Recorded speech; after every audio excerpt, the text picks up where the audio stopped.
Mesdames, Messieurs, bonjour et bienvenue dans La Vie Publique. C'est un podcast où on parle de sujets de société, où j'invite une personne à discuter avec moi d'un sujet qui l'intéresse elle et qui vous intéressera vous aussi.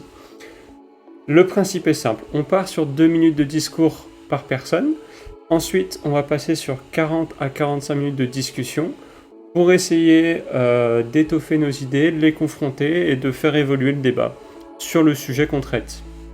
Aujourd'hui, on va traiter de la redevance télé, un sujet qui nous a pas tant occupé que ça cet été.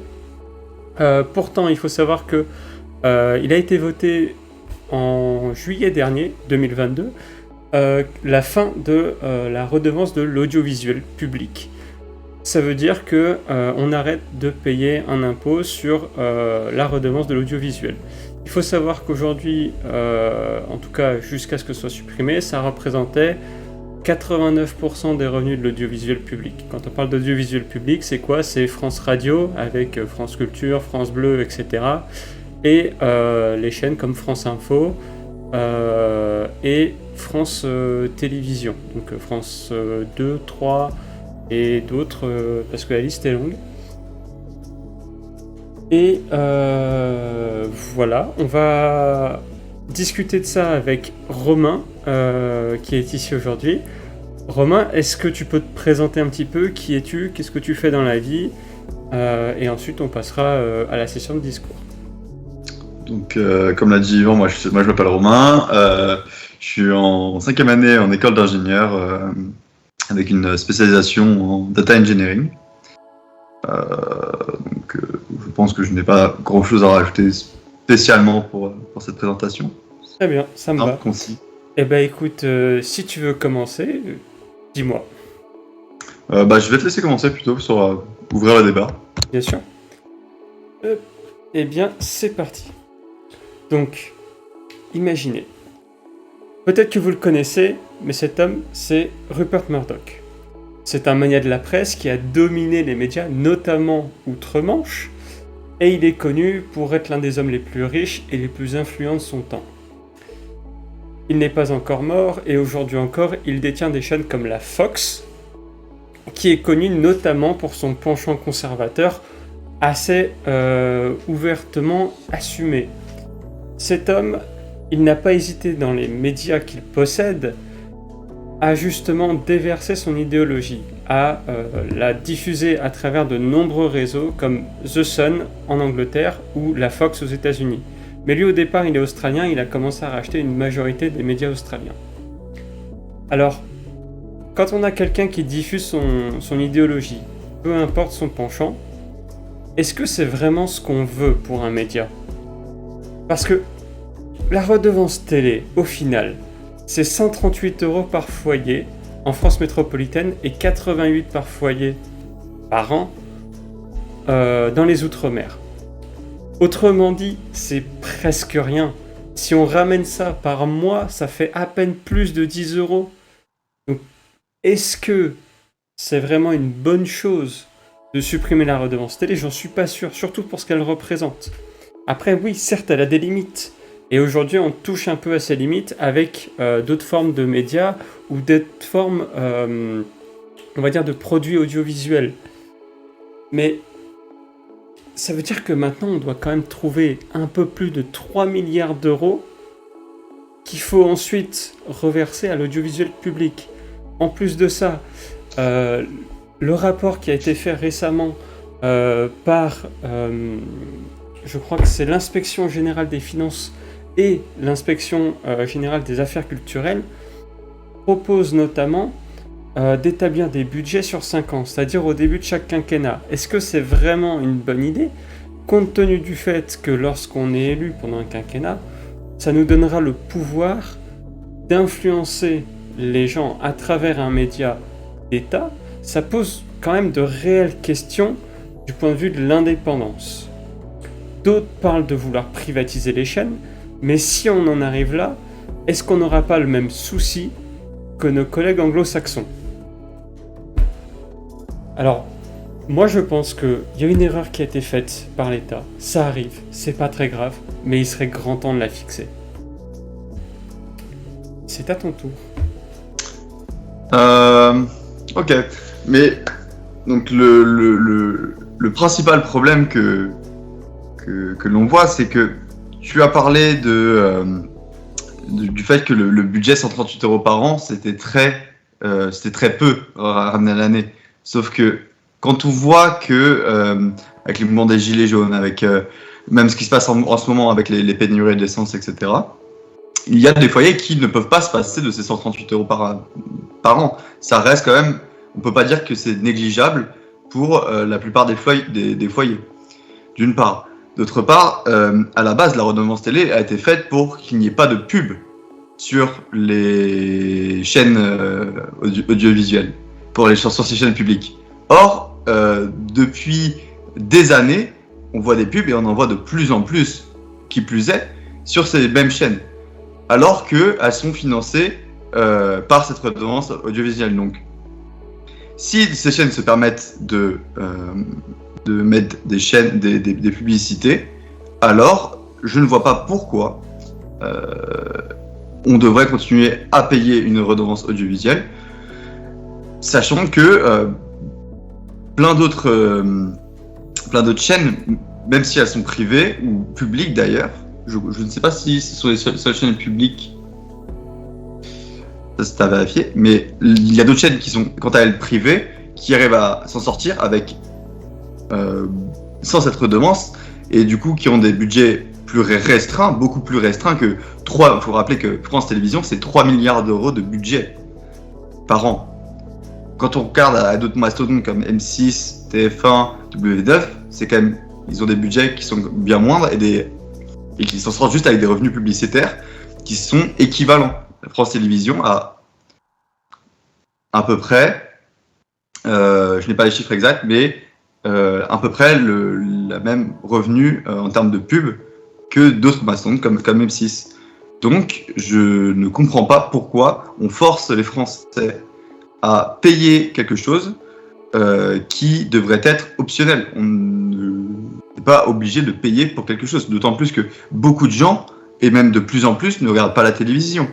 Quand on regarde la moyenne d'âge des téléspectateurs, c'est quand même 55 ans. C'est-à-dire qu'il n'y a que les personnes âgées qui regardent la télévision. Je ne pense pas que ce chiffre va redescendre, personnellement. Après, c'est mon avis personnel pour ceci. Et quand on regarde vraiment en plus l'audience réelle de la télévision en général, c'est soit les très jeunes, donc 4-14 ans, mais eux, ce n'est pas l'audience de France Télévisions et des chaînes publiques, ou alors ce sont les personnes âgées et donc toute la tranche des gens dans la vie active ou justement des foyers avec des revenus un peu justes à l'année qui ne peuvent pas justement se passer de ces 130 €. C'est eux qui vont vraiment payer pour quelque chose qu'ils n'utilisent pas. Ce que je trouve dommage, et c'est pour ça que je pense que la redevance audiovisuelle est une mauvaise chose en soi. Merci pour ta réponse. Est-ce que tu veux continuer sur ta lancée ou est-ce que je peux me permettre une réponse ? Non, vas-y, il vaut mieux que tu enregistres directement le débat, j'ai dit ce que j'avais globalement à dire. Alors, j'ai bien entendu ce que tu as dit, notamment sur le fait que France Télévisions représente donc 3 milliards d'euros. C'est pas tout à fait vrai. À vrai dire, c'est-à-dire que France Télévisions prend une partie des 3 milliards, ensuite Radio France en prend une autre part, et ensuite c'est découpé avec plusieurs autres médias publics, notamment Arte, dont la réputation n'est plus à faire, notamment sur le point de vue des documentaires, qui sont mine de rien de grande qualité, même si on ne regarde pas forcément toujours, on est d'accord. Mais ça leur permet du coup aussi de financer des plateformes en ligne, comme leur site internet avec... je crois que c'est, je sais plus comment s'appelle le site de France Télévisions, mais France Télévisions Replay ou quelque chose comme ça, qui permet du coup de donner ça à des personnes qui n'ont pas forcément le réflexe de la télévision, mais qui quand même vont se diriger vers ces médias pour certains contenus. on parle pas de tous regarder le JT de France 2 ou de France 3, mais ça veut aussi dire qu'on va perdre aussi des contenus régionaux, a fortiori, parce que y a France 3 qui a des contenus qu'on appelle France 3 Région, en Auvergne-Rhône-Alpes, à Paris, etc. Donc, je pense qu'il y a tout de même un manque à gagner.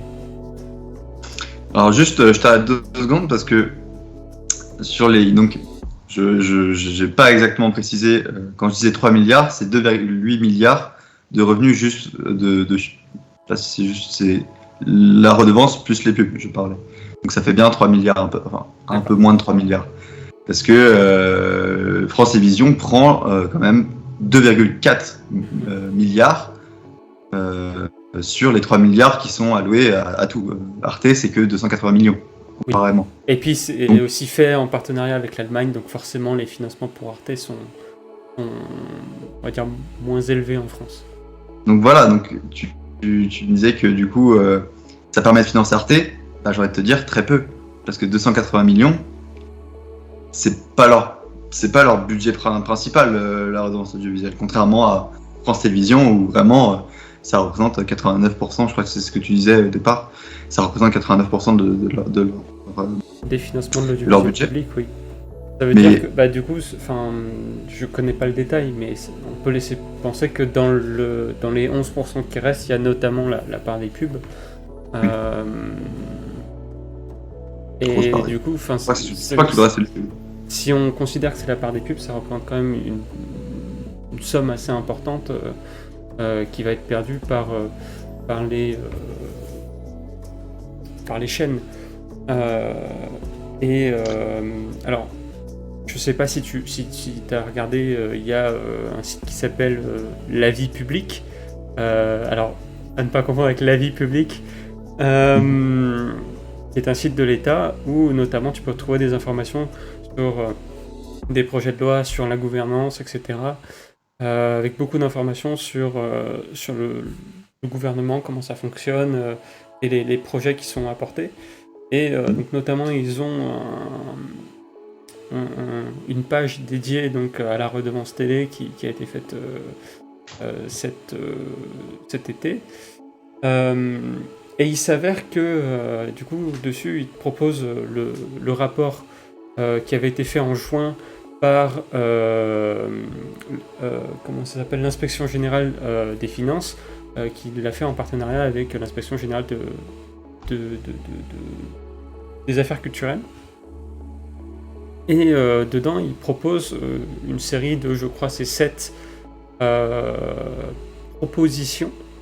Et parmi elles, il y a donc le fait de, je vais dire, établir le budget sur 5 ans. Donc oui, j'avais vu ça, remplacer un budget pluriannuel. Ouais, voilà. Plutôt que de le faire annuellement. Et alors, peut-être que ça se vaut de le faire de façon pluriannuelle. Moi, la question qui me taraude par rapport à ça, du coup, c'est surtout si c'est pluriannuel, qu'est-ce qu'on fait des changements qui vont arriver au cours de l'année, ou plutôt au cours du quinquennat, a fortiori, parce que aujourd'hui, les choses bougent si vite. On est tellement noyé d'informations du jour au lendemain, tout peut changer. Donc je me demande si avoir un budget sur 5 ans, c'est vraiment la meilleure chose à faire pour l'audiovisuel. Tu penserais plutôt à... Le système de financement annuel, parce que c'est par les impôts, mine de rien, ça offre une certaine flexibilité. Et le fait que ce soit dans les impôts, ça permet en plus d'avoir une forme de sécurité financière, même si, tu l'as dit très justement, la quantité qui est levée par ces impôts tend à diminuer. Ce qui est tout à fait vrai. Et je serais pour que ça diminue, parce que, en tout cas, parce que c'est 3 milliards, c'est quand même un sacré montant avec ces impôts, d'autant plus qu'ils ne sont pas toujours pris, on va dire aux bonnes personnes, mais ça reste à définir ce que c'est qu'une bonne personne. Mais Peut-être pour un voilà, autre donc les seules épisode. personnes qui sont exemptées de ces, du coup le truc audiovisuel, enfin, les conditions sont vraiment aberrantes. C'est genre des personnes qui sont à revenu fiscal égal à 0. Que ça veut pas dire que tu ne gagnes pas d'argent, c'est-à-dire que Non, ça veut dire que tu ne le déclares pas. voilà, non. Mais c'est surtout aussi penser que il y a des gens qui ont des revenus quand même très très bas. Genre, tu peux avoir un revenu annuel de 5000 et quand même payer annuel, 5000 par an, et quand même payer la redevance audiovisuelle, ce qui est D'accord. complètement aberrant. Avec 5000, tu ne vis pas, tu n'as pas de quoi vivre et tu vas quand même devoir payer ce truc-là. Après, tu as les trucs des trucs de solidarité pour l'exonération de cette redevance, mais après, ce sont des choses que personnellement, je trouve juste ok, mais c'est surtout sur le point de vue, ce seuil donc de 0, il est complètement aberrant. Oui. Tu as c'est pas. On est d'accord que des fois c'est pas. Comment dire, toujours très clair et et ça nous paraît pas toujours très juste la façon dont les impôts sont faits en l'occurrence. dans ce cas-là. Mais aller jusqu'à la suppression de l'impôt juste pour ça, plutôt que de décider de retravailler les conditions d'imposition, ça me paraît un peu excessif quand même. Techniquement, si le projet de budget pluriannuel passe, ou annuel, techniquement, il ne sera pas supprimé, il va diminuer d'une part, mais il sera toujours dans les impôts. Non, il sera juste. Alors, c'est compliqué. C'est le budget de l'État, donc techniquement, le budget de l'État, il vient des impôts. Oui, je suis en partie. Parce que, en fait, ce que je disais de la pluriannualité, alors, bien entendu, je mettrai les sources en description, mais c'est surtout que c'est qu'ils veulent planifier le budget. Ils ne disent pas, en tout cas pas avec cette proposition-là, comment obtenir le financement. Pour ce qui est du financement en lui-même, il y a, encore une fois, si tu vas sur la vie publique, tu trouveras, même juste si tu fais une recherche sur Internet de comment est financé l'audiovisuel public en France, ça te renverra vers une page qui potentiellement te dira que... alors potentiellement. Moi, quand j'ai cherché pour ça, je suis tombé sur une page où en regardant, ils mettent la liste des choses qui sont soumises à la TVA. Et parmi les produits, donc, ils parlent notamment de l'audiovisuel. Et ils donnaient un chiffre qui est de tête, je crois que c'est 2,1%. Je reconfirmerai ça plus tard, probablement dans les sources. Mais donc, je n'arrive pas à savoir si c'est quelque chose qui est acté encore, ou si c'est quelque chose qui est en étude. Peut-être que c'est quelque chose qui était d'ailleurs déjà existant avant, mais comme j'avais pas fait de recherche avant, du coup de finir mon stage, de rentrer de vacances, je n'ai pas d'informations sur comment c'était avant exactement. Il y a d'autres propositions qui sont entendues à l'Assemblée, notamment le fait de privatiser l'audiovisuel public. Alors je t'arrête 2 secondes parce que j'ai pas très bien compris ce que t'expliquais juste avant. Ouais. Tu me disais que le budget, du coup, parce que moi je te parlais du fait que le budget il est techniquement dans l'impôt, il sera toujours dans l'impôt, et donc selon tes sources, j'ai pas très bien compris du coup d'où viendrait le. Et justement, pour moi non plus, c'est pas encore exactement clair, et j'ai l'impression que de manière générale, c'est pas encore tout à fait clair pour l'État non plus, parce que j'ai l'impression qu'ils veulent s'orienter vers l'inclusion dans la TVA. Mais dans ma tête, ça veut dire que ça va diminuer encore plus la part d'argent qui est récoltée pour financer l'audiovisuel public. Parce que du coup, une télé, enfin, si tu en achètes une tous les ans, c'est qu'il y a un problème. Tu achètes une télé une fois tous les 5-10 ans. pas que la télé, la TVA. Ça dépend de où est-ce qu'ils veulent la placer. Après, ça, je pense qu'on peut que spéculer dessus sur comment ils vont le Alors financer. peut-être que j'ai mal compris et que du coup c'est sur ce qui est récolté par la TVA de manière générale et derrière ils prennent 2,1%. Ça aurait un sens ce que tu dis. Pour le coup, je ne fais que spéculer, je n'ai aucune information là-dessus. À vérifier, j'apporterai une précision. Mais je voulais juste revenir sur le fait que 2,4 milliards, ça reste quand même énorme comme budget pour une télévision, pour la télévision publique. Et on pourrait imaginer que s'ils ont vraiment besoin d'autant d'argent, c'est qu'il y a peut-être un business plan qui n'est pas viable au niveau de France Télévisions. Quand tu vois que d'autres chaînes n'ont pas autant de revenus et ils s'en sortent très bien, on peut se questionner sur le fait que est-ce que France Télévisions ne dépense pas l'argent par les fenêtres un peu avec autant d'argent pour leur programme. Tu penses à quelle chaîne en l'occurrence ? Alors j'ai pas les chiffres exacts, mais je crois que TF1 ou M6 n'ont pas autant de budget que ça vérifie. Faudra mettre les sources. Bien sûr. Mais de mémoire, ils n'ont pas autant. Télévision a vraiment un énorme budget. Mais faut aussi dire que, alors, oui, ça coûte cher de produire des contenus pour la télé, mais en plus de ça, France Télévisions propose quand même des contenus qui sont très variés. Je veux dire, ça va du JT au film du samedi soir.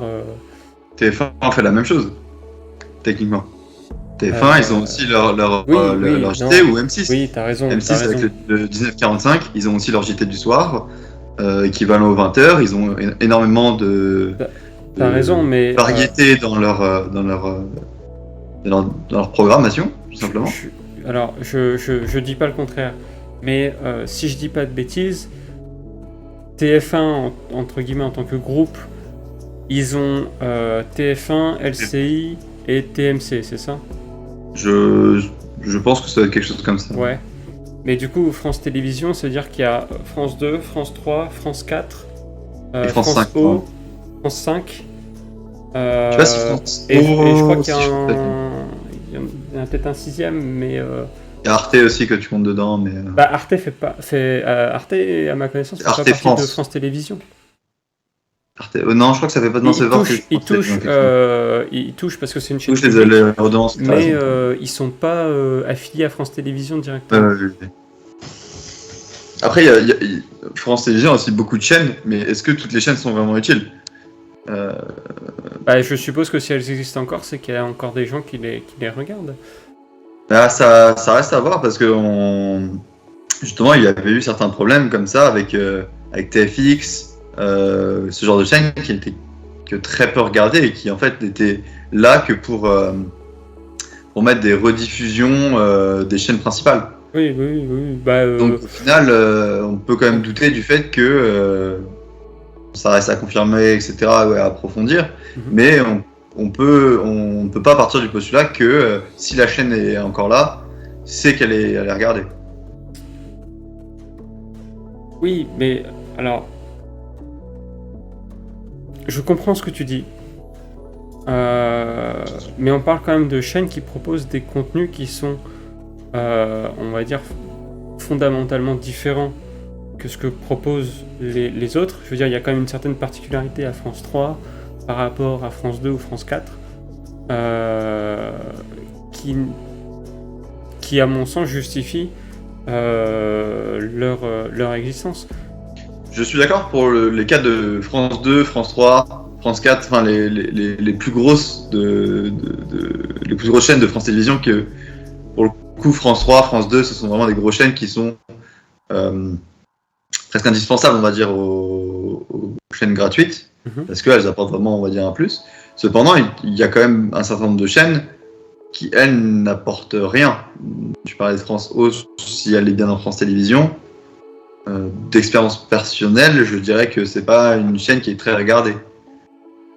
Alors, En tout cas, c'était pas celle que je regarde, j'ai regardé parce que les contenus qui y sont diffusés ne sont vraiment très intéressants. peut-être Que je trouve personnellement. peut-être pour toi, mais il y a sans doute plein de gens qui, eux, sont intéressés par ces contenus. Enfin, je veux dire, je me souviens quand j'étais je crois que c'était au collège, sur la 14, il y avait France 4. Et, France 4 fait partie des grosses. Moi, je parle pas de France 4, je parle plus de France O et des petites chaînes, justement. D'accord. De télévision qui, celles-là, pour le coup, sont peut-être des gouffres à budget. Je n'ai pas les chiffres en tête, encore une fois. Mais ce sont des chaînes qui sont peut-être inutiles, ou en tout cas non indispensables. D'accord. Ok. Je regarderai les chiffres d'audimat des chaînes et éventuellement on pourra comparer. Je mettrai ça encore une fois en description. Parce que c'est vrai que l'audimat des chaînes, c'est un truc auquel moi personnellement je me suis pas tellement intéressé parce que entre guillemets, du point de vue que je défends, le financement de l'audiovisuel public, pour moi, ça va au-delà de simplement une question d'audimat, c'est aussi une question d'indépendance des médias. Et un peu s'il faut le dire de façon un peu romantique, c'est un peu l'idée de mince quoi. On vit dans un monde libre, il paraît normal qu'on ait des médias indépendants capables de fournir du travail de qualité sans avoir à être sous la botte d'une personne qui va leur dicter quoi faire. Le fait est que ça reste des médias qui sont détenus en majorité par l'État et que il y a fort à parier que l'État a déjà eu un pied dans ces médias pour un peu vernir certains portraits ou choses comme ça. Mais si c'est l'État, à la rigueur, vu que c'est des chaînes publiques qui sont détenues par l'État, pourquoi pas, tant que ça n'entrave pas le travail journalistique du personnel. Mais dès lors qu'il s'agit de réduire ces financements, ça veut dire que derrière, il va y avoir des apports d'argent qui sont de personnes, on va dire, un peu plus intéressées. Peut-être des hommes d'affaires qui ont intérêt à faire passer un message. Et c'est là que ça fait peur, parce que si on se retrouve avec un énième Bolloré, ce sera pas nécessairement une bonne chose. Mais là, dans ce cas-là, on parlerait de la privatisation de ces chaînes publiques. S'il y a de l'injection d'argent extérieur qui ne vient pas de l'État. Donc là, du coup, ce serait, ou en tout cas la privatisation partielle ou totale de ces chaînes. Et là, je pense que je te rejoindrai à ce niveau-là, c'est que ça peut être dangereux à voir que selon quelles conditions, parce que quand on regarde les autres chaînes d'information qu'il y a donc sur du visuel français, donc on peut parler de BFM TV, CNews, LCI, je crois que c'est aussi une chaîne d'information un peu moins. Alors, LCI, iTélé, CNews, je crois que c'est des chaînes de médias en continu. iTélé et CNews, c'est sûr. La troisième, j'ai un doute. Parce que LCP, c'est la chaîne publique Sénat. Si, c'est ça, LCP, ça doit être la chaîne... Moyen. Non, parce qu'il y a Public Sénat. Attends, non, je confonds. Il y a Public Sénat, il y a Public Sénat et il y a LCP, qui est la chaîne parlementaire. Et LCI, je ne sais plus. Mais toujours étant que, on va rester sur les cas que un peu, donc CNews et BFM TV, qui sont des chaînes privées, si je dis pas de bêtises. Exact. Qui appartiennent à des groupes privés. Par exemple, CNews, c'est la même branche que C8, etc. Et c'est détenu par Bolloré. C'est le groupe Canal, en fait. Est-ce que tu considères que ces chaînes-là ont vraiment un aspect négatif. Au-delà d'un avis qui pourrait être un peu plus tendancieux ont vraiment un réel impact à ce niveau-là? Est-ce que vraiment on est sur quelque chose qui est comparable à la Fox aux États-Unis? Comparable, je pense pas. Comparable, je ne pense pas, mais il y a une tendance à, si tu me permets l'expression, à se foxiser. Notamment, on a vu ça pendant la présidentielle avec l'extrême droite qui s'est vue offrir un boulevard sur notamment C8 à travers l'émission Touche pas à mon poste, qui, à mon sens, représente un danger pour notre démocratie, parce que c'est quand même des personnes qui tiennent des propos, on va dire, qui ont déjà été maintes fois contestés par les historiens concernant la Seconde Guerre mondiale, notamment vouloir réhabiliter le maréchal Pétain. Je ne suis pas sûr que ce soit tout à fait souhaitable sur des chaînes diffusées au grand public. Mais sans parler d'un bord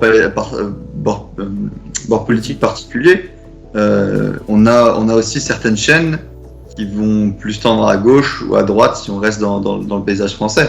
Donc techniquement, on a quand même une certaine diversité à ce niveau-là. Même sur certaines chaînes, ça va être plus à droite, certaines chaînes vont être plus à gauche.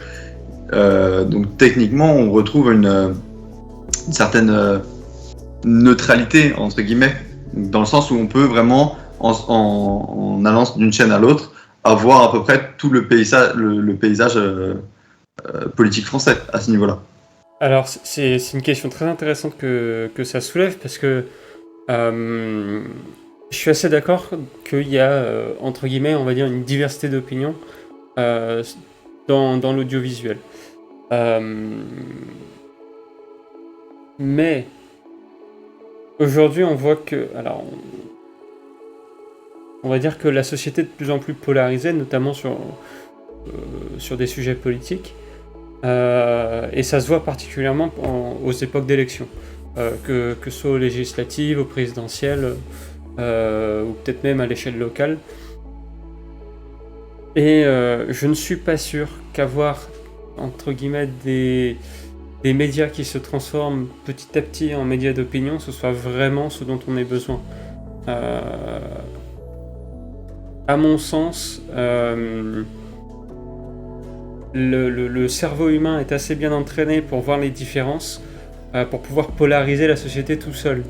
Je suis pas sûr qu'on ait besoin de lui donner un coup de pouce en lui donnant des opinions qui vont lui forger une image négative de la personne qui se trouve de l'autre côté de la rue et qui a pas nécessairement les mêmes opinions que lui. C'est pour ça que... De quoi tu parles? Parce que j'arrête là-dessus. Est-ce que tu parles du fait que l'extrême droite ait du coup eu un gros impact médiatique dans les médias? Tu parles juste du fait qu'il y ait plusieurs opinions? Je parle du fait que... Alors, là, je parle pas d'un bord politique en particulier. Je vais essayer de simplifier mon propos. Ce que je dis, en gros, c'est que aujourd'hui, on remarque que les médias, ou notamment les réseaux sociaux, facilitent l'émergence de médias d'opinion. Et je ne suis pas sûr qu'aujourd'hui, les médias d'opinion, ce soit ce dont on ait besoin. On est déjà constamment bombardé d'informations entre guillemets partisanes, pour qu'on l'ait dans des médias, on va dire mainstream, notamment publics. Je pense qu'il n'est pas souhaitable d'avoir des médias qui poussent une opinion d'un côté ou de l'autre. Soyons très clairs, parce qu'on est suffisamment capable de se diviser entre nous tout seul. Pour le coup, je suis d'accord, mais quand on en revient à la redevance télévisuelle, oui. Tu l'as dit tout à l'heure, l'État, ou en tout cas le parti politique qui est représenté par... que représente plutôt un président, oui. Est souvent ou en tout cas, tu l'as dit tout à l'heure, en tout cas, est, on va dire, souvent favorisé par ce média public, par le France Télévisions. Car il est appuyé par l'argent de l'État, et cet argent de l'État, il sert implicitement à la promotion de ce parti. Alors, Donc il n'y a pas non plus de neutralité dans ce cas-là. c'est pas faux ce que tu dis. Mais en l'occurrence, comme ils ont un revenu qui est indépendant du gouvernement en place, je pense que ça limite les dérives. Ça limite. Est-ce que ça limite vraiment les dérives? Je pense qu'il faudrait. À savoir que l'État... C'est plutôt de l'avis de chacun de savoir si s'il considère que les débats qui sont sur France Télévisions ou toute la partie politique, elle est réellement neutre ou pas.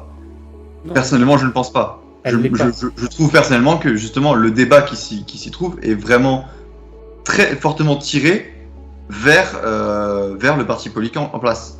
D'accord. Je peux pas te contredire là-dessus, je suis assez d'accord pour ton analyse. C'est vrai que on observe déjà cette tendance, mais encore une fois, qu'il